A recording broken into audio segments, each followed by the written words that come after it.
السلام عليكم ورحمة الله وبركاته. هنا تدري محل مدى تريجومتري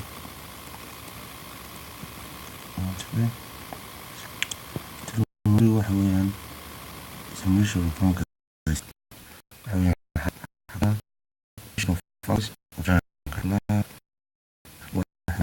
حقلها استحقل وسام تيجي تراجل على استحقل كي تحاول مو حقك وبين سطح جناح هي سطح حنكل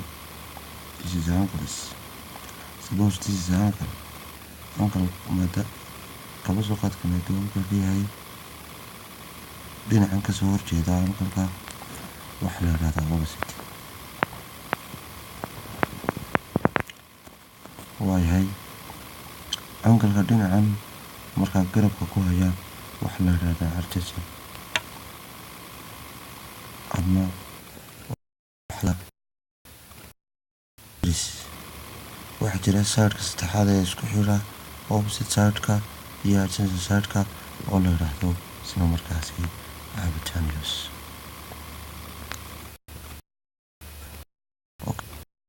مركاسي وضع لأن كوكوبين هي صدح داردنا عابتيوس أوبسيت أنا رسيسان واحد سامي صدحية مركاسي these three سارس ayaa markaasi la yiraahdaa xagla dist kan iyo kan waxa jira markaa waxaan soo qaaday saamiga ka dhaxeeya labada dhinac betus iyo sit waxa la yiraahdaa sign waxa weeyaan santiita waxa weeyaan opposite divided by hypotenuse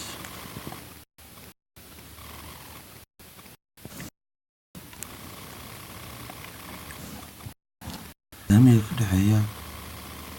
dhinacan dariska ama adjacentka la yidhaah ayaa iyo hypotenuska waxa la yidhahdaa cosine cosineku markaa wuxuu leeyahay adjacent divided by hypotenuse saamiga ka dhaxeeya isna labadan dhinac opposite and adjacent isna waxa la yidhahdaa cos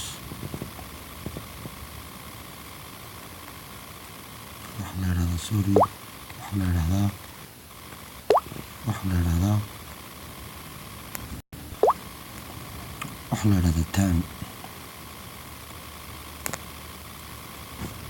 tanku markaa wuxuu leeyahay tanku opposite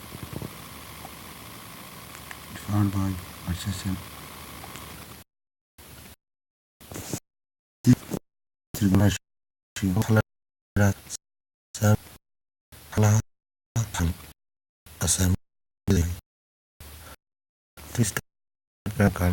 trigonometrigu wuxuu ka bilaabmaa xagalkan wax weeyaan xagal wax weeyaan dhinacan la yidhaahdo hypotenuse isagu waa dhinac joogtaa oo isma bedelo laakiin tus labadan dhinac opposite and adjacent iyagu way isbedelaan waxaanay ku xiran yihiin hadba halka uu angalku yaalo suppose haddaynu imika halkaa dhigno angalka dhinacan wuxuu noqonayaa maxay opposite dhinacan kalena wuxuu noqonayaa adjacent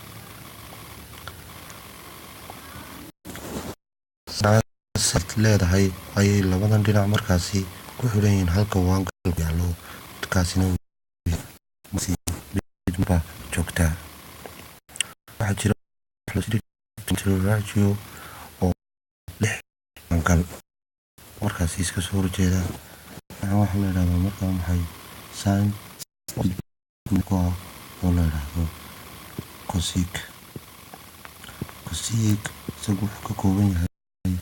waxa weeyaan saamiga u dhexeeya hypotenuse iyo opposite but hypotenusku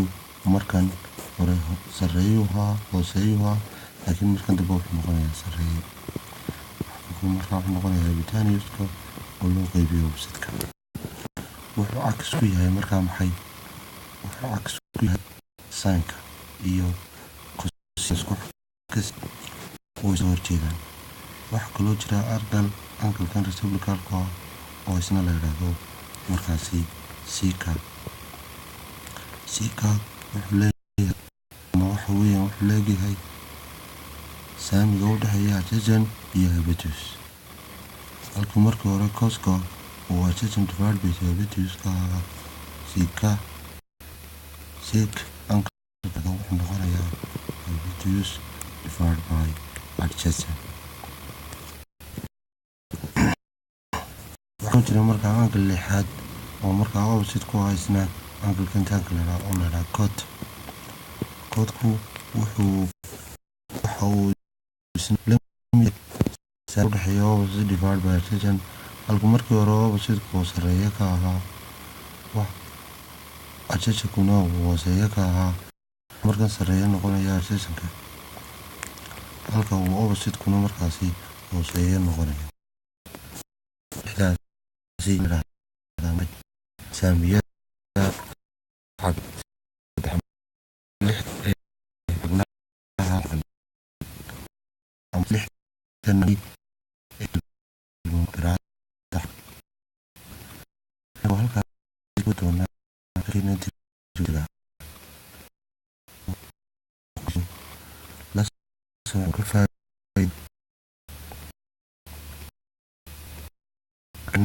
trigonometrigan